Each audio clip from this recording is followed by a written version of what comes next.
السلام علیکم ورحمۃ اللہ وبرکاتہ۔ پچھلے سبق میں ہم نے طالوت اور جالوت کا واقعہ پڑھا، اور اسی طرح سے ہم نے پڑھا کہ بنی اسرائیل کا ایک گروہ تھا جو اپنے گھر سے نکل پڑے، اور وہ ہزاروں کی تعداد میں تھے، اور وہ سب کے سب مر گئے۔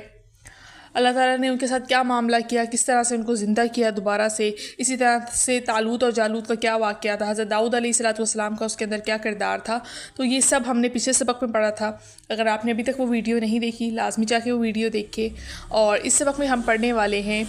کہ ایک ایسی آیت جو قرآن کی سب سے عظیم ترین آیت ہے، اس کے متعلق ہم جانیں گے۔ قرآن کے اندر اس کا ذکر آیا کہ جس گھر کے اندر وہ آیت پڑھی جائے، ایک آیت ہے قرآن کی، وہ آیت جس گھر میں پڑھی جائے وہاں سے شیطان نکل جاتا ہے، وہاں سے فوراً سے شیطان اور جنات جو ہے وہ فوراً سے نکل جاتے ہیں۔ اسی طرح سے ہم جانیں گے اسم اعظم کے بارے میں۔ اسم اعظم کون سا ہے جو آپ صلی اللہ علیہ وسلم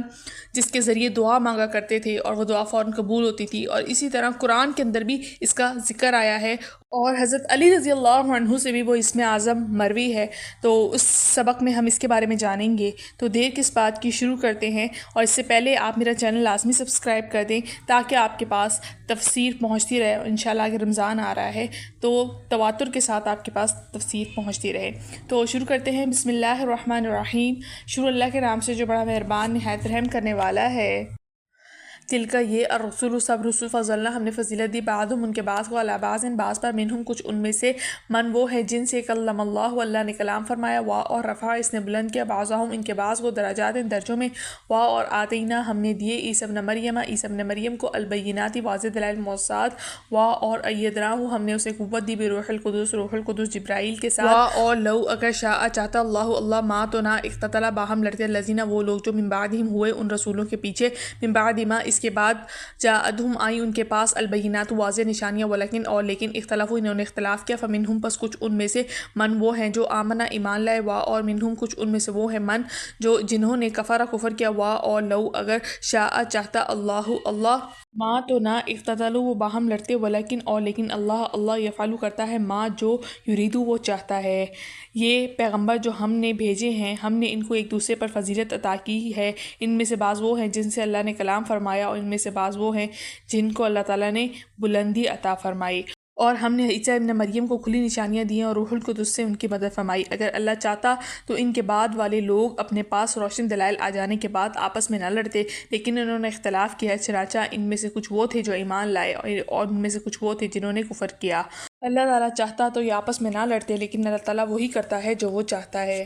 یا ایہا اے الذین وہ لوگوں جو آمنو ایمان لائے ہو، انفقوا تم خرچ کرو، مما اس میں سے جو رزقناکم ہم نے تمہیں دیا ہے، من قبلی اس سے پہلے، ان کے یاتیا آئے، یومن وہ دن، لا نہ بیعن خرید و فروخت ہوگی، فیہ اس میں، وا اور لا نہ خلتن کوئی دوستی، وا اور لا نہ شفاعتن کوئی سفارش، شفاعت، وا اور الکافرون کافر لوگ، ہم وہی الظالمون ظالم ہیں۔ کہ اے لوگوں جو ایمان لائے ہو، تم خرچ کرو اس میں سے جو ہم نے تمہیں دیا ہے، اس سے پہلے کہ وہ دن آ جائے کہ جس دن نہ خرید و فروخت کام آئے گی، نہ کوئی دوستی اور نہ ہی کوئی شفاعت، اور کافر لوگ ہی وہی ظالم ہیں۔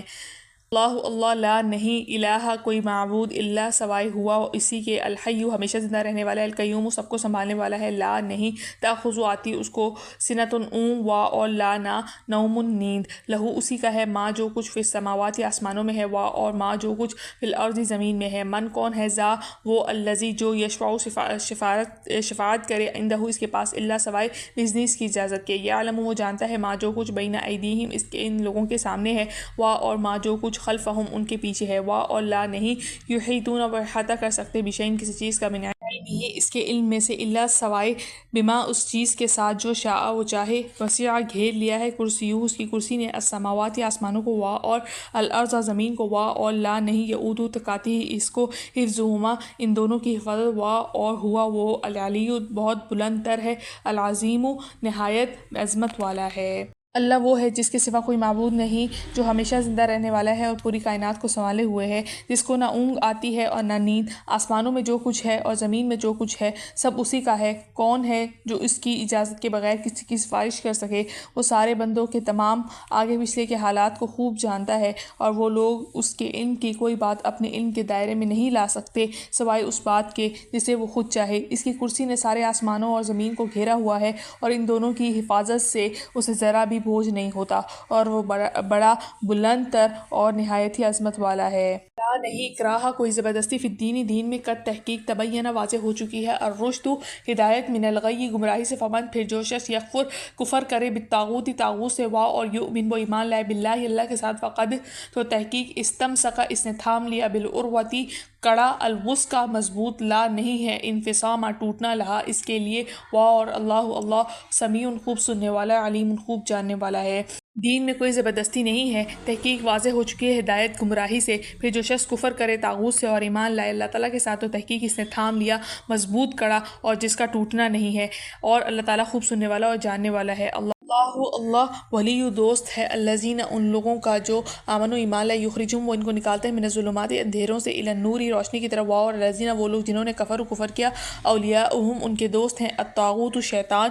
یخرجہم وہ نکال کے لے جاتے ہیں ان کو من النور روشنی سے، الی الظلمات اندھیروں کی طرف، اولئک یہ لوگ اصحاب النار دوزخ والے ہیں، ہم وہ فیہا اس میں خالدون ہمیشہ ہمیشہ رہیں گے۔ اللہ تعالیٰ دوست ہے ان لوگوں کا جو ایمان لائے، ان کو نکالتے ہیں اندھیروں سے روشنی کی طرف، اور جو لوگ جنہوں نے کفر کیا ان کے دوست ہیں شیطان، وہ نکال کے لے جاتے ہیں ان کو روشنی سے اندھیروں کی طرف، یہ لوگ دوزخ والے ہیں اور اس میں وہ ہمیشہ ہمیشہ رہیں گے۔ کیا لم نہیں ترا آپ نے دیکھا الی الذی اس شخص کی طرف جس نے حاجہ جھگڑا کیا ابراہیم سے فی ربی اس کے رب کے بارے میں، ان اس وجہ سے کہ آتاہ اللہ دے رکھی تھی اللہ نے اس کو الملک بادشاہی، اس جب قال کہا ابراہیم نے ربی میرے رب الذی وہ ہے جو یحیی زندہ کرتا ہے اور یمیت مارتا ہے، قال اس نے کہا انا میں بھی احیی زندہ کرتا ہوں اور امیت مارتا ہوں، قال کہا ابراہیم نے فإن بے شک اللہ یأتی لاتا ہے بالشمس سورج کو من المشرق مشرق سے، فأتی تو لے بہا اس کو من المغرب مغرب سے، فبہت پس ہکا بکا رہ گیا الذی وہ جس نے کفر کیا، اور اللہ لا نہیں یہدی ہدایت دیتا القوم قوم الظالمین ظالم قوم کو۔ کیا آپ نے نہیں دیکھا اس شخص کی طرف جس نے جھگڑا کیا ابراہیم علیہ السلام سے اس کے رب کے بارے میں، اس وجہ سے کہ دے رکھی تھی اللہ نے اس کو بادشاہی، جب کہا ابراہیم نے میرا رب وہ ہے جو زندہ کرتا ہے اور مارتا ہے، اس نے کہا میں بھی تو زندہ کرتا ہوں اور مارتا ہوں، اور کہا ابراہیم نے بے شک اللہ تعالیٰ لاتا ہے سورج کو مشرق سے تو لے اس کو مغرب سے، پس وہ کافر ہکا بکا رہ گیا، اور اللہ نہیں ہدایت دیتا ان لوگوں کو جو ظالم ہیں۔ او یا کالذی اسی طرح اس شخص کو نہیں دیکھا مرہ جو گزرا علی قریۃ ایک بستی پر، وہی خاویۃ اس حال میں کہ وہ گری پڑی تھی، علی عروشی اپنی چھتوں پر، قال اس نے کہا انا کس طرح یوں یہ زندہ کرے گا حاضی اس کو اللہ بعد موتھا بعد اس کی موت کے، فاماتہ اللہ صلی اللہ نے اسے موت دی، میتا 100 عامن سال، ثم پھر بعثہ اسے زندہ کیا، قال اللہ نے کہا کم کتنی دیر لبثت تو یہاں رہا، قال اس نے کہا لبثت میں رہا یومن ایک دن، او یا بعضا کچھ حصہ یومن دن کا، قال اللہ نے کہا بلکہ لبثت تمہارا رہا میتا 100 عامن سال، فانظر چنانچہ دیکھ الی طعامی کا اپنے کھانے کی طرف، اور شرابی کا اپنے پینے کی طرف، لم نہیں یہ تسنہ سڑا بسا، اور انظر تو دیکھ الی حماری کا اپنے گدھے کی طرف، اور لنجعلک کا اس لیے تاکہ ہم بنائیں تجھے آیتن عظیم نشانی للناس لوگوں کے لیے، اور انظر تو دیکھ الی العظام ہڈیوں کی طرف، کیف کیسے ننشزها ہم ابارتے ہیں اس کو، ثم پھر نقصوها پہناتے ہیں اس کو، لحمن گوشت کا لباس، فلما پھر جب یہ سب تبین واضح ہو گیا لہو اس کے لیے، قال اس نے کہا اعلم میں جانتا ہوں ان بے شک اللہ علی کل شیء ہر چیز پر قدیر خوب قادر ہے۔ یا اس شخص کی طرح کہ نہیں دیکھا اس کو کہ جو گزرا تھا ایک بستی پہ، اس حال میں گری پڑی تھی اپنی چھتوں پہ، اس نے کہا کہ کس طرح زندہ کرے گا اللہ اس کی موت کے بعد، اللہ نے اس کو موت دی 100 سال، پھر اسے زندہ کیا، اللہ نے کہا تو کتنی دیر یہاں رہا، اس نے کہا میں رہا ہوں ایک دن یا دن کا کچھ حصہ، اللہ نے فرمایا نہیں بلکہ تمہارا رہا 100 سال تک، چنانچہ تو دیکھ اپنے کھانے کی طرف اور پینے کی طرف کہ وہ سڑا نہیں ہے، اور تو دیکھ اپنے گدھے کی طرف، اور اس لیے تاکہ ہم بنائیں تجھے عظیم نشانی لوگوں کے لیے، اور تو دیکھ گدھے کی ہڈیوں کی طرف کیسے ہم ابارتے ہیں اس کو اور پہناتے ہیں ان کو گوشت کا لباس، پھر جب یہ سب واضح ہو گیا اس کے لیے تو اس نے کہا کہ میں اللہ تعالیٰ پر جانتا ہوں، اللہ تعالیٰ پر یقین رکھتا ہوں کہ اللہ تعالیٰ ہر چیز پر خوب قادر ہے۔ اور اس جب قالا کہا ابراہیم نے ربی اے میرے رب ارینی مجھے دکھا کیف تحیی کیسے تو زندہ کرے گا الموتى مردوں کو، قالا فرمایا کیا تو سوال کرتا ہے، اور لم نہیں یہ تؤمن تو ایمان لایا، قالا کہا ابراہیم نے بلا کیوں نہیں، ولیکن اور لیکن لیطمئن تاکہ مطمئن ہو جائے قلبی میرا دل، قالا اللہ نے فرمایا فخذ چنانچہ تو پکڑ لے اربعۃ 4 من الطیر پرندے کوئی سے بھی، فسرہن ان کو مانوس کر لے الیک اپنے ساتھ، ثم پھر اجعل رکھ دے علی اوپر کل ہر جبل پہاڑ کے، منہن ان میں سے جزءاً ایک ایک ٹکڑا، ثم ادعوہن ان کو بلا یاتینک وہ آئیں گے تیرے پاس ساگن دوڑتے ہوئے، اور اعلم جان لے ان بے شک اللہ عزیز بہت غالب حکیم خوب حکمت والا ہے۔ اور جب کہا ابراہیم نے اے میرے رب مجھے دکھا کیسے تو مردوں کو زندہ کرے گا، فرمایا کیا تو سوال کرتا ہے اور تو ایمان نہیں لے کر آیا، اس پر ابراہیم نے کہا کیوں نہیں، اور لیکن تاکہ مطمئن ہو جائے میرا دل، اللہ نے فرمایا پس تو 4 پرندے پکڑ لے کوئی سے بھی اور اس کو اپنے ساتھ مانوس کر لے، پھر رکھ دے اوپر ہر پہاڑ کے ان میں سے ایک ایک ٹکڑا، پھر تو ان کو بلا وہ آئیں گے تیرے پاس دوڑتے ہوئے، اور جان لے کہ بے شک اللہ تعالیٰ بہت غالب غالب اور خوب حکمت والا ہے۔ الحمدللہ یہاں پر ہمارا لفظ بہ لفظ ترجمہ مکمل ہو گیا، اور امید ہے کہ آپ کو ترجمہ سمجھ میں آ گیا ہوگا، لہٰذا تفسیر کرنا شروع کرتے ہیں۔ بسم اللہ الرحمن الرحیم، شروع اللہ کے نام سے جو بڑا مہربان ہے، رحم کرنے والا ہے۔ تلک الرسل فضلنا بعضهم علی بعض، یہ جو پیغمبر ہم نے بھیجے ہیں ان کو ہم نے ایک دوسرے پر فضیلت عطا کی۔ منہم من کلم اللہ، ان میں سے کچھ تو وہ ہیں جن سے اللہ نے کلام فرمایا، ورفع بعضهم درجات، ان میں سے بعض کو اللہ تعالیٰ نے بلندی عطا فرمائی درجات کے اندر۔ وآتینا عیسی ابن مریم، اور ہم نے دیا عیسیٰ ابن مریم کو البینات، واضح نشانیاں، معجزات، وأیدناہ بروح القدس، اور روح القدس سے ان کی مدد فرمائی۔ ولو شاء اللہ ما اقتتل الذین من بعدهم من بعد ما جاءتهم البینات، اگر اللہ تعالیٰ چاہتا تو ان کے بعد والے لوگ اپنے کیا کرتے، واضح نشانیاں آنے کے بعد آپس میں نہ لڑتے۔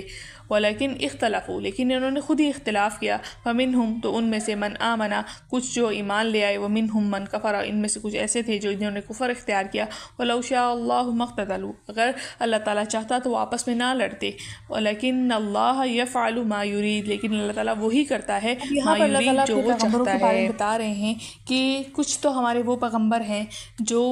فضیلت میں دوسرے پیغمبروں سے بڑھ کر ہیں۔ اس میں اشارہ جو ہے وہ آپ صلی اللہ علیہ وسلم پر دیا جا رہا ہے کہ ان کو باقی انبیاء پر فضیلت حاصل ہے۔ اب انہی انبیاء میں سے کچھ وہ انبیاء ہیں، منہم من کلم اللہ، کچھ وہ فضیلت والے انبیاء ہیں جن سے اللہ نے کلام فرمایا۔ ورفع بعضهم الدرجات، ان میں سے بعض وہ انبیاء ہیں جن کے اللہ تعالیٰ نے درجات کو بلند فرمایا آزمائشوں کے ذریعے، ٹھیک ہے۔ اور اسی طرح وآتینا عیسی ابن مریم البینات وأیدناہ بروح القدس، اور ایک ہمارے نبی عیسیٰ ابن مریم تھے جن کو ہم نے معجزات دیے، کھلی نشانیاں دی کہ وہ مردوں کو زندہ کرتے تھے، اور اسی طرح سے ہم نے ان کو روح القدس جبرائیل علیہ السلام کے ذریعے مدد کی کہ جب جو ہے وہ یہودی ان کو جو ہے وہ قتل کرنے کی، نعوذ باللہ پھانسی دینے کی سازشیں کر رہے تھے، تو اب جبرائیل علیہ السلام کے ذریعے اللہ تعالیٰ نے انہیں اپنے پاس بلا لیا۔ وَلَوْ شَاءَ اللَّهُ مَا اقْتَتَلَ الَّذِينَ مِن بَعْدِهِم مِّن بَعْدِ مَا جَاءَتْهُمُ الْبَيِّنَاتُ، اب یہ ان لوگوں کے بارے میں اللہ تعالیٰ کیا فرما رہے ہیں کہ یہ لوگ اگر اللہ تعالیٰ چاہتے تو واضح دلائل آ جانے کے بعد یہ لوگ کیا کرتے، آپس میں نہ لڑتے، لیکن ان لوگوں نے کیا کیا، خود سے ہی اختلاف کیا۔ اللہ تعالیٰ کی طرف سے جو انبیاء بھیجے انہوں نے دین کے بارے میں بتایا کہ ایمان لاؤ اور جو ہے وہ کفر سے پرہیز کرو، تو ان لوگوں نے آپس میں جھگڑا کیا، تو جو ان میں سے کچھ ایسے تھے جنہوں نے جھگڑا کر کے ایمان لے آئے، اور ان میں سے کچھ وہ تھے جنہوں نے جو ہے وہ کفر کو اختیار کر لیا۔ لیکن اللہ تعالیٰ آگے فرما رہے ہیں کہ اگر اللہ تعالیٰ چاہتے تو ان کو آپس میں لڑنے بھی نہ دیتے، ان کو زبردستی جو ہے وہ ایمان قبول کروا دیتے، لیکن اللہ تعالیٰ جو چاہتا ہے وہی کرتا ہے۔ اب آگے اللہ تعالیٰ کیا فرما رہے ہیں، یا ایھا الذین آمنوا انفقوا مما رزقناکم من قبل ان یأتی یوم لا بیع فیہ ولا خلۃ، کہ اللہ تعالیٰ کیا فرما رہے ہیں، اے لوگوں آمنو، ایمان لاؤ، انفقوا مما رزقناکم، کہ خرچ کرو اس میں سے جو اللہ تعالیٰ نے رزق دیا ہے، من قبل، اس سے پہلے، ان یأتی یوم، کہ ایک ایسا دن آ جائے، لا بیع فیہ، کہ جس کے اندر کوئی خرید و فروخت کام نہیں آئے گی، ولا خلۃ، اور نہ کوئی دوستی کام آئے گی، ولا شفاعہ، اور نہ کوئی سفارش جو ہے وہ کام آئے گی، والکافرون هم الظالمون، اور جو کافر لوگ ہیں اصل میں وہی ظالم ہیں۔ اے لوگوں تم خرچ کرو اس میں سے جو اللہ نے رزق دیا، جو تمہیں مال دیا ہے اس میں سے تم صدقہ اور خیرات کرو، اور اسی طرح سے جو فرض ہے، فرض جو صدقہ ہے یعنی زکوٰۃ ہے، اس کو بھی جو ہے وہ اللہ کی راہ میں دیا کرو۔ لیکن ساتھ میں ایک اور چیز بتا دی کہ اس دن سے پہلے یہ سارے اعمال کر دینا کہ جس دن نہ کوئی خرید و فروخت کام آئے گی، نہ دوست کام آئے گا، اور نہ ہی کوئی سفارش کام آئے گی۔ تو اس دن صرف صدقہ کر دینا کام نہیں آئے گا، اس دن کیا ہے، اعمال بھی ہونا ضروری ہیں، کیا ہے جو اللہ تعالیٰ نے نماز، روزہ، حج، زکوٰۃ سب وہ ہونا ضروری ہیں۔ جب تک نہیں ہوں گے تو صرف خالی صدقات اور خیرات کرنا، مدد کر دینا کام نہیں آئے گا۔ حقوق اللہ کے ساتھ حقوق العباد بھی ہوں تو جو ہے وہ اللہ تعالیٰ کے نزدیک جو ہے وہ کامیاب ہے۔ والکافرون هم الظالمون، اور کافر لوگ وہی ظالم ہیں کہ انکار کر کے خود ہی پر ظلم کر بیٹھے کہ قیامت میں کل ان کے لیے دردناک عذاب ہوگا۔ آگے فرمایا اللہ لا الہ الا ہوا، کہ اللہ وہ ہے جس کے سوا کوئی معبود نہیں، الحی القیوم، جو ہمیشہ زندہ رہنے والا ہے اور ساری کائنات کو سنبھالے ہوئے ہے، لا تأخذہ سنۃ ولا نوم، کہ جس کو نہ اونگ آتی ہے اور نہ نیند، لہ ما فی السماوات و ما فی الارض، اسی کے لیے ہے جو آسمانوں میں ہے اور جو کچھ زمین میں ہے، من ذا الذی یشفع عندہ الا باذنہ، کون ہے جو اس کی اجازت کے بغیر کسی کی سفارش کر سکے، یعلم ما بین ایدیہم وما خلفہم، اور وہ سارے سارے بندوں کے آگے پچھلے کے سارے حالات کو جانتا ہے۔ وَلَا يُحِيطُونَ بِشَيْءٍ مِّنْ عِلْمِهِ إِلَّا بِمَا شَاءَ، کہ وہ لوگ اس کے علم کی کوئی بات اپنے علم کے دائرے میں نہیں لا سکتے سوائے اس کے جسے وہ چاہے۔ وَسِعَ كُرْسِيُّهُ السَّمَاوَاتِ وَالْأَرْضَ، اور اس کی کرسی سارے آسمان اور زمین کو گھیرے ہوئے ہے۔ وَلَا يَؤُودُهُ حِفْظُهُمَا وَهُوَ الْعَلِيُّ الْعَظِيمُ، اور وہ ان دونوں کی نگہبانی سے ذرا بھی اس پر بوجھ نہیں پڑتا ان کی حفاظت سے، اور وہ بڑا زبردست اور جو ہے وہ عظمت والا ہے۔ اب یہاں پر جو آیت ذکر کی گئی ہے آیت الکرسی، یہاں پر اس کی فضائل بہت زیادہ آتے ہیں۔ قرآن کریم کی سب سے عظیم آیت اس کو کہا گیا ہے۔ رسول اللہ صلی اللہ علیہ وسلم نے اس کو سب آیات سے افضل بتایا ہے۔ ایک روایت میں آتا ہے کہ آپ صلی اللہ علیہ وسلم نے ابی بن کعب سے دریافت کیا کہ قرآن میں کون سی ایسی آیت ہے جو سب سے زیادہ عظیم ہے، تو ابی بن کعب رضی اللہ عنہ نے فرمایا آیت الکرسی۔ آپ صلی اللہ علیہ وسلم نے ان کی تصدیق کرتے ہوئے فرمایا اے ابو منذر، تمہیں تمہارا علم مبارک ہو۔ حضرت ابو ذر رضی اللہ عنہ نے آپ صلی اللہ علیہ وسلم سے پوچھا کہ یا رسول اللہ، قرآن میں عظیم تر آیت کون سی ہے؟ تو آپ صلی اللہ علیہ وسلم نے فرمایا آیت الکرسی۔ اسی طرح حضرت ابو ہریرہ رضی اللہ عنہ کے بارے میں بھی آتا ہے، انہوں نے آپ صلی اللہ علیہ وسلم سے پوچھا کہ سورہ بقرہ میں ایک آیت ہے جو سیدہ آیت القرآن، یعنی تمام آیتوں کی سردار ہے، وہ جس گھر میں پڑھی جائے گی شیطان وہاں سے نکل جاتا ہے۔ اسی طرح آپ صلی اللہ علیہ وسلم نے فرمایا کہ جو شخص ہر نماز فرض کے بعد، ہر فرض نماز کے بعد آیت الکرسی پڑھا کرے گا، اس کو جنت میں داخل ہونے کے لیے سوائے موت کی کوئی چیز روک نہیں سکتی، یعنی کہ موت کے فوراً بعد وہ جنت کے اندر جو ہے وہ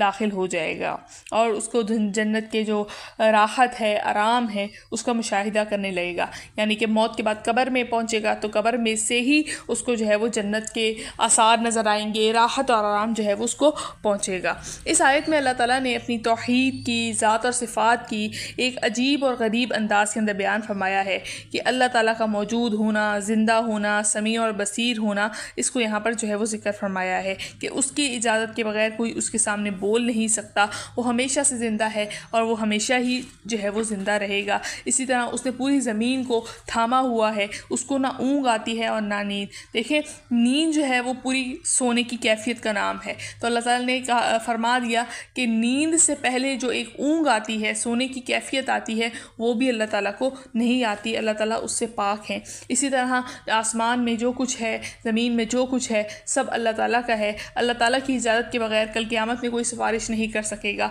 اور اس کے علم میں جو چیز ہے اس کا کوئی اور شخص جو ہے وہ احاطہ نہیں کر سکتا۔ جس طرح کا علم اللہ کے پاس ہے وہ کسی عام انسان کو عطا نہیں ہو سکتا، ہاں اگر اللہ چاہے تو عطا بھی کر سکتا ہے۔ اور اس کی کرسی آسمان اور زمین کے درمیان جو ہے وہ وسیع تر ہے۔ اب ہم اس کے بارے میں یہ نہیں کہہ سکتے کہ کرسی کس طرح کی ہوگی، کیا ہوگا، تو یہ معاملہ جو ہے وہ پوشیدہ ہے، اور اللہ تعالیٰ نے لوگوں کی سمجھ کے مطابق کرسی سے تشبیہ فرمائی تاکہ لوگوں کو سمجھنے میں جو ہے وہ آسانی ہو۔ تو آسمان بہت بڑا ہے، اور وہاں پر جو کرسی ہم کہہ سکتے ہیں کہ بالکل ایسی ہے جیسے کھلی زمین، یعنی جس کے تا حد نگاہ جس کو کچھ نظر نہیں آتا اس زمین پر ایک انگوٹھی پڑی ہو، تو یہ اللہ تعالیٰ کی ایک کرسی کی جو ہے وہ حدیث کے اندر مثال آتی ہے۔ اور کیا ہے کہ ان دونوں آسمانوں اور زمین کو اللہ تعالیٰ نے تھام کے رکھا ہوا ہے، 7 زمینیں بنائیں، 7 آسمان بنائے بغیر ستونوں کے، ان کو تھامے رکھا ہے، اور وہی سب سے بڑا، بلند اور جو ہے وہ عظمت والا ہے۔ اسی طرح سے اللہ تعالیٰ نے اسماء الحسنہ میں سے اپنا ایک نام قیوم ذکر فرمایا ہے۔ حیّو بھی اللہ تعالیٰ کے ناموں میں سے آتا ہے۔ قیوم جو نام ہے اللہ تعالیٰ کا، یعنی اس کا مطلب کیا ہے؟ جو خود کو بھی قائم رکھتا ہے اور دوسروں کو بھی سنبھالتا ہے۔ اللہ تعالیٰ کی یہ ایسی صفت ہے جس کے اندر کوئی دوسری مخلوق جو ہے وہ شریک نہیں ہو سکتی، کیونکہ جو خود کو محتاج ہو، یعنی جو خود کا محتاج ہو، وہ کس طرح سے دوسری چیز کو سنبھال سکتا ہے؟ یعنی انسان خود کا ہی محتاج ہے تو وہ دوسروں کو کس طرح سنبھال سکتا ہے؟ اسی طرح سے چونکہ یہ نام اللہ تعالیٰ کی ذاتی ناموں میں سے ہے، تو جس کی وجہ سے کسی انسان کو قیوم کہنا جائز نہیں ہے۔ عبد القیوم کہہ لیا جائے، صرف قیوم نہ کہا جائے، اس صورت میں گناہ گار ہوگا۔ اسی طرح سے اور سے وہ نام جو صرف اللہ تعالیٰ کے ساتھ خاص ہیں، ان میں عبد کا لفظ لگایا جائے۔ اسی طرح اللہ تعالیٰ کے اسماء صفات میں سے حی القیوم کا مجموعہ بہت سے حضرات سے ثابت ہے کہ وہ اس کو اسم اعظم کے اندر شمار کرتے ہیں۔ حضرت علی رضی اللہ عنہ کے بارے میں آتا ہے کہ غزوہ بدر میں انہوں نے روایت آتی ہے، انہوں نے فرمایا کہ میرا دل یہ ایک وقت چاہا کہ میں آپ صلی اللہ علیہ وسلم کو دیکھوں کہ آپ کیا کر رہے ہیں، تو میں پہنچا تو میں نے دیکھا کہ آپ سجدے میں پڑے ہوئے ہیں اور بار بار یا حیو یا قیوم یا حیو یا قیوم کہہ رہے ہیں۔ تو یہ ایسا اسم اعظم ہے جو حضور صلی اللہ علیہ وسلم سے بھی ثابت ہے اور قرآن میں بھی اس کا ذکر آیا ہے۔ اور دوسری بات ایک اور کہ اسماء اعظم بہت سے ہیں، لیکن یہ اسم اعظم ایسا ہے جو اکثر علماء سے ثابت بھی ہے، اور اس کی 1000 دفعہ اگر دن میں تسبیح کی جائے تو آپ اس کے عجیب و غریب جو ہے وہ کمالات اور اللہ تعالیٰ کے عجائبات کو دیکھیں گے۔ اور اسم اعظم کا سب سے بڑا مقصد یہی ہے کہ اس کے بعد جو بھی دعا مانگی جائے وہ فوراً قبول ہوتی ہے، تو اللہ تعالیٰ جو ہے وہ فوراً سے دعا کو قبول فرما لیں گے۔ پھر اس کے بعد اگلی آیت میں فرمایا لا اکراہ فی الدین، کہ دین کے اندر کوئی زبردستی نہیں ہے، قد تبین الرشد من الغی، جو ہدایت ہے وہ گمراہی سے الگ ہو چکی ہے، فمن یکفر بالطاغوت، جو کوئی طاغوت یعنی شیطان کا انکار کر کے وہ یؤمن باللہ، اللہ پر ایمان لے آئے، فقد استمسک بالعروۃ الوثقی، تو اس نے ایک مضبوط کڑے کو تھام لیا، لا انفصام لہا، جو اس سے کبھی بھی ٹوٹنے والا اور جدا ہونے والا نہیں ہے، واللہ سمیع علیم، اور اللہ تعالیٰ خوب سننے والا اور جاننے والا ہے۔ اب جو اللہ تعالیٰ نے آیت میں فرمایا کہ دین کے اندر کوئی زبردستی نہیں ہے، تو اسلام کے طرز عمل سے واضح ہو جاتا ہے کہ جہاد اور قتال سے لوگوں کو ایمان قبول کرنے پر مجبور نہیں کیا۔ کس طریقے سے؟ کہ جہاد اور قتال میں اصل کیا تھا؟ دنیا میں جو ظلم و ستم ہو رہا ہے، کافر جو ظلم و ستم کر رہے ہیں ان کو مٹا کر عدل و انصاف قائم کیا جائے، امن قائم کیا جائے، تو یہ جو ہے وہ جہاد اور قتال کا اصل مقصد ہے۔ اور حضرت عمر رضی اللہ عنہ کے بارے میں بھی آتا ہے کہ ایک عیسائی بڑھیا کو انہوں نے اسلام قبول کرنے کی دعوت دی، تو اس کے جواب میں اس نے کہا انا عجوز کبیرہ، کہ میں بہت بوڑھی ہو چکی، یعنی کہ بستر پر پڑی ہوئی کہ مرنے کے قریب بڑھیا ہوں، والموت الی قریب، اور جو موت ہے وہ میرے قریب ہے، تو آخر وقت میں اپنا مذہب جو ہے وہ کیوں چھوڑ دوں؟ تو حضرت عمر رضی اللہ عنہ نے یہ سن کر اس کو ایمان قبول کرنے پر مجبور نہیں کیا، بلکہ یہی تلاوت فرما دی لا اکراہ فی الدین، کہ دین کے اندر زبردستی نہیں ہے۔ تو کسی کو زبردستی کر کے ایمان اور اسلام قبول نہیں کروایا جا سکتا۔ ہاں، جو اسلام لے آئے اس پہ زبردستی ہے کہ اس کو اب احکامات ماننے ہوں گے، اور اگر وہ اسلام سے پھر گیا تو اس کی سزا پھر قتل ہے، لیکن اسلام میں جو جہاد اور قتال کا حکم دیا گیا ہے وہ صرف اور صرف زمین پر امن قائم کرنے کے لیے دیا گیا ہے۔ تحقیق اسلام کے آ جانے کے بعد جو گمراہی ہے اور ہدایت وہ واضح ہو چکی ہے۔ جو کوئی شیطان کا انکار کر کے اللہ پر ایمان لے آئے گا تو اس نے ایک ایسے مضبوط کڑے کو تھام لیا ہے جس کو توڑا نہیں جا سکتا، اور اللہ تعالیٰ سننے والا اور جاننے والا ہے۔ اللہ ولی الذین، کہ اللہ تعالیٰ کیا ہے کہ مددگار ہیں ان لوگوں کے آمنو جو ایمان لے آئے ہیں، یخرجہم من الظلمات الی النور، کہ وہ ان کو اندھیروں سے روشنیوں کی طرف نکالتا ہے، والذین کفروا، اور جو لوگ جنہوں نے کفر کیا، اولیاؤہم الطاغوت، ان کے جو دوست ہیں وہ شیطان ہیں، یخرجونہم من النور الی الظلمات، وہ روشنیوں سے نکال کر ان کو اندھیروں میں لے جاتے ہیں، اولئک اصحاب النار هم فیہا خالدون، تو ایسے لوگ جو کافر ہیں وہ ہمیشہ جہنم میں رہنے والے ہیں۔ پھر آگے فرمایا الم تری الی الذی حاج ابراہیم فی ربہ، کہ آپ نے اس شخص کو نہیں دیکھا جو حضرت ابراہیم علیہ السلام سے اس کے رب کے بارے میں جھگڑ رہا تھا، ان اتاہ اللہ الملک، اور اس بندے کو اللہ نے بادشاہی عطا کی تھی وہ پھر بھی جھگڑ رہا تھا، اذ قال ابراہیم ربی الذی یحیی و یمیت، جب حضرت ابراہیم نے اس سے کہا کہ میرا رب تو ایسا ہے جو زندہ بھی کرتا ہے اور موت بھی دیتا ہے، قال انا احیی و امیت، تو وہ کہنے لگا تکبر سے کہ میں بھی تو زندہ کرتا ہوں اور میں بھی موت دیتا ہوں،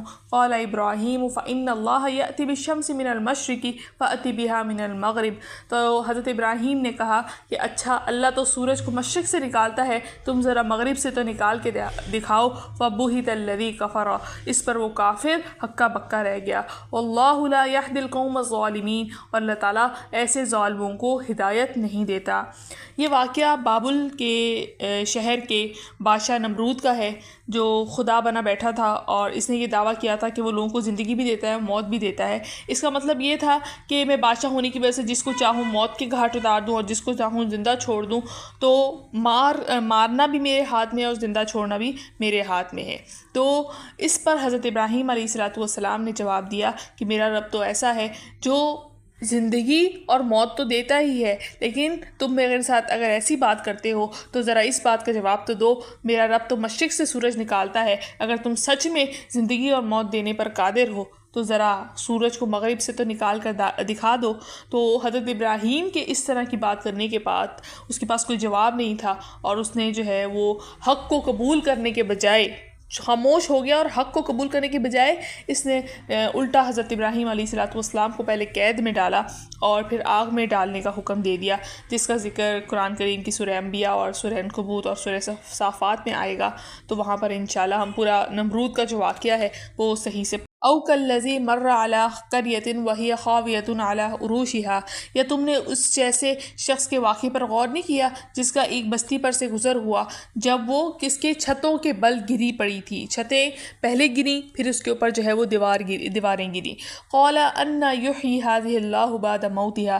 اس نے کہا کہ اللہ اس بستی کو اس کے مرنے کے بعد کیسے زندہ کرے گا۔ فاماتہ اللہ، تو اللہ تعالیٰ نے اس کو موت دی، 100 عام 100 سال، ثم بعثہ، اس کے بعد اس کو زندہ کیا۔ قال کم لبثت، پوچھا تم کتنے عرصے تک اس حالت میں رہے۔ قال لبثت یوما او بعض یوم، کہا کہ میں شاید ایک دن یا دن کا کچھ حصہ جو ہے وہ اس حالت میں رہا۔ قال بل لبثت 100 عام، کہ اللہ تعالیٰ نے فرمایا کہ نہیں تم 100 سال تک اسی طرح رہے۔ فانظر الی طعامک وشرابک، لم، اپنے کھانے اور پینے کی طرف دیکھو کہ وہ ذرا بھی سڑا نہیں ہے۔ وانظر الی حمارک، اور اپنے گدھے کی طرف دیکھو کہ اس کا کیا حال ہو گیا ہے کہ وہ گل سڑ گیا ہے۔ ولنجعلک آیۃ للناس، اور یہ ہم نے اس لیے کیا تاکہ تمہیں لوگوں کے لیے اپنی قدرت کی ایک نشانی بنا دیں۔ وانظر الی العظام، اب اس گدھے کی ہڈیوں کی طرف دیکھو، کیف ننشزها، کہ ان ہڈیوں کو دیکھو ہم کس طرح انہیں اٹھاتے ہیں۔ ثم نقصوها، پھر ان پر ہم گوشت کا نقصوها لحما، ان پر گوشت کا لباس بناتے ہیں۔ فلما تبین له، جب حقیقت کھل کر ان کے سامنے آ گئی، قال، فرمانے لگے، اعلم ان اللہ علی کل شیء قدیر، مجھے یقین ہے کہ اللہ تعالیٰ ہر چیز پر قدرت رکھتا ہے۔ اب یہ واقعہ حضرت عزیر علیہ السلام کا ہے کہ جب وہ ایک بستی سے گزرے اور وہ بستی کے سارے لوگ مر چکے تھے اور ان کے مکانات چھتوں سمیت گر کر مٹی میں تبدیل ہو گئے، تو انہوں نے دل میں سوچا کہ اللہ تعالیٰ اس بستی کو کس طرح سے دوبارہ زندہ کرے گا۔ ان کے دل میں، ان کی سوچ میں شک نہیں تھا بلکہ حیرت کا اظہار تھا کہ اتنے سارے لوگ مر چکے ہیں، یہ کس طرح سے دوبارہ زندہ ہوں گے۔ تو ایک تجسس تھا۔ تو اللہ تعالیٰ نے اپنی قدرت کا مشاہدہ اس طرح سے کرایا کہ ان کو دکھا دیا کہ وہ کس طرح سے جو ہے وہ اللہ تعالیٰ نے اس کو زندہ کیا، کہ سب سے پہلے ان کو موت دی اور 100 سال وہ سوتے رہے، اور جب اٹھے ہیں تو اللہ تعالیٰ نے فرمایا کہ دیکھو تم کتنے وقت تک سوئے ہو، تو انہوں نے کہا شاید دن کا کچھ حصہ یا اتنا جو ہے وقت سویا ہوں، تو اللہ تعالیٰ نے فرمایا نہیں تم 100 سال سوتے رہے ہو۔ اسی طریقے سے جب ان کے سامنے کھانا، جو ان کا کھانا تھا، تو اللہ تعالیٰ نے پوچھا کہ دیکھو تمہارا کھانا ابھی تک نہیں سڑا، اور تم گدھے کو دیکھو کہ اس کا گوشت بھی سڑ گیا اور سب کچھ اس سے اتر گیا، تو یہ تم اب دیکھو کہ ہم کس طرح سے اس کو گدھے کو گوشت کا لباس بناتے ہیں اور اس کو زندہ فرما دیتے ہیں۔ چنانچہ جب یہ حقیقت کھل کے ان کے سامنے آ گئی تو وہ بول اٹھے کہ مجھے یقین ہے اللہ تعالیٰ ہر چیز پر قادر ہے۔ اب یہ واقعہ اس وقت کا ہے جب بخت نصر نے بیت المقدس پر حملہ کیا تھا اور اس کو تباہ کر ڈالا تھا، تو یہ اس وقت کا واقعہ ہے، اور جو نبی تھے وہ حضرت عزیر علیہ السلام تھے، جو ایک اندازاً کہا گیا ہے، ورنہ قرآن کے اندر اللہ تعالیٰ نے وضاحت نہیں فرمائی کہ وہ کون سے نبی تھے۔ روایات کے اندر یہ بات آتی ہے کہ وہ حضرت عزیر علیہ السلام تھے۔ پھر آگے اللہ تعالیٰ نے اسی طرح کا ایک اور واقعہ موت کے متعلق ہی ذکر فرمایا، اس قال ابراہیم، کہ جب حضرت ابراہیم علیہ السلام نے کہا ربی ارینی کیف تحیی الموتیٰ، کہ آپ جو ہے وہ مجھے دکھائیے کہ آپ کس طرح سے مردوں کو زندہ کرتے ہیں۔ قال اولم تؤمن، تو اللہ تعالیٰ نے فرمایا کیا تمہیں یقین نہیں ہے، تم ایمان نہیں لائے؟ قال بلا، کہ فرمایا کیوں نہیں، ولکن لیطمئن قلبی، لیکن یہ اس لیے ہے کہ میرے دل کو پورا اطمینان حاصل ہو جائے۔ قال فخذ اربعۃ من الطیر فاسرهن الیک، کہ کیا ہے کہ اب جو ہے وہ تم 4 پرندے لے لو اور ان کو جو ہے وہ کیا کرو، اپنے ساتھ مانوس کرو۔ ثم اجعل علی کل جبل منہن جزءا ثم ادعوہن یأتینک سعیا، یہ کیا ہے کہ تم جو ہے وہ ہر پہاڑ پر ان کا ایک ایک ٹکڑا رکھ دو، ہر جو 4 پرندے ہیں ان میں سے ہر ایک ایک کا ٹکڑا جو ہے وہ ہر پہاڑ پہ رکھ دو، پھر ان کو اپنے پاس بلاؤ تو وہ تمہارے پاس دوڑتے ہوئے آئیں گے۔ وَاعْلَمْ أَنَّ اللَّهَ عَزِيزٌ حَكِيمٌ، اور یہ بات جان لو کہ اللہ تعالیٰ زبردست ہیں اور حکمت والے ہیں۔ السلام نے درخواست کی کہ مجھے مشاہدہ کروائیے کہ آپ مردوں کو کس طرح سے زندہ کریں گے۔ اللہ تعالیٰ نے پوچھا کہ اس درخواست کی وجہ کیا ہے، تو آپ کو ہماری قدرت کاملہ پر یقین نہیں ہے؟ تو حضرت ابراہیم علیہ السلام نے عرض کیا کہ یقین کیسے نہ ہو، ان کو یقین تھا، لیکن وہ اطمینان کرنا چاہتے تھے کہ جب انسان کسی چیز کو اپنی آنکھوں سے دیکھ لیتا ہے، چاہے اس کو کتنا ہی یقین کیوں نہ ہو، اس کے دل میں ایک سکون آ جاتا ہے، جو ذہن میں خیالات بن رہے ہوتے ہیں وہ جو ہے وہ ذہنی انتشار کو سکون مل جاتا ہے۔ تو کیا تھا کہ ان کے یقین میں کوئی جو ہے وہ کمی نہیں تھی، بلکہ تھا وہ اطمینان حاصل کرنا چاہتے تھے کہ کل قیامت والے دن اس طرح سے جو ہے وہ معاملہ ہوگا۔ تو اللہ تعالیٰ نے ان کی درخواست قبول فرما لی، اور ایک عجیب صورت اللہ تعالیٰ نے ان کے لیے تجویز فرمائی کہ جو لوگ انکار کرتے ہیں کل قیامت کے دن دوبارہ زندہ ہونے کا، تو ان کے جو ہے وہ ایک اللہ تعالیٰ نے ان کے شبہات اور جو خدشے ہیں ان کو اللہ تعالیٰ نے دکھا دیا کہ کل قیامت والے دن اس طرح سے زندہ کیا جائے گا۔ تو آپ کو حکم دیا کہ 4 جانور 4 پرندے اپنے پاس جمع کر لیں، ان کو اپنے ساتھ مانوس کریں، پھر جب وہ آپ کے بلانے پر آ جایا کریں تو آپ جو ہے وہ پھر ان کو یہ کریں کہ 4 پرندوں یہ جو جن کو آپ نے مانوس کر لیا ان کو ذبح کریں، ان کی ہڈیاں پروں سمیت ان کا قیمہ کر کے کئی حصے کر دیں، اور مختلف پہاڑ جو آپ کو بتائے گئے ہیں ان پر ان کا ایک قیمہ کر کے ان کا ایک ایک حصہ رکھ دیں، پھر ان کو بلائیں تو اللہ تعالیٰ کی قدرت کاملہ سے آپ کے پاس دوڑتے ہوئے آئیں گے۔ تو تفسیر کے اندر آتا ہے کہ حضرت ابراہیم علیہ السلام نے ایسا ہی کیا، پھر جب ان کو پکارا تو وہ ہڈی سے ہڈی، پر سے پر، خون سے خون، گوشت سے گوشت مل ملا کر سب اپنی اصلی حیت میں زندہ ہو کر دوڑتے ہوئے حضرت ابراہیم علیہ السلام کے پاس آ گئے۔ اللہ تعالیٰ نے فرمایا کہ اے ابراہیم، قیامت کے روز اسی طرح سب جو ہے وہ جسم کو میں جمع کر کے ایک دم سے ان کے اندر جان ڈال دوں گا۔ تو یہاں پر اللہ تعالیٰ نے فرما دیا کہ کل قیامت کے دن جو لوگ ہیں وہ اسی طرح سے زندہ کیے جائیں گے، جو مر چکے ہیں ان میں روحیں واپس ڈالی جائیں گی اور ان کے جسموں کو اسی طرح سے اٹھایا جائے گا، جو چاہے وہ راکھ بھی بن گئے ہوں دوبارہ سے ان کو جو ہے وہ اللہ تعالیٰ زندہ کریں گے، اور اللہ تعالیٰ جو ہے وہ بڑا زبردست اور حکمت والا ہے۔ تو الحمدللہ یہاں پر ہمارا آج کا ترجمہ اور تفسیر مکمل ہو گیا، اور امید ہے کہ آپ کو ترجمہ اور تفسیر سمجھ میں آ گیا ہوگا۔ تو ملتے ہیں اگلی ویڈیو میں، اجازت دیجیے، السلام علیکم ورحمۃ اللہ وبرکاتہ۔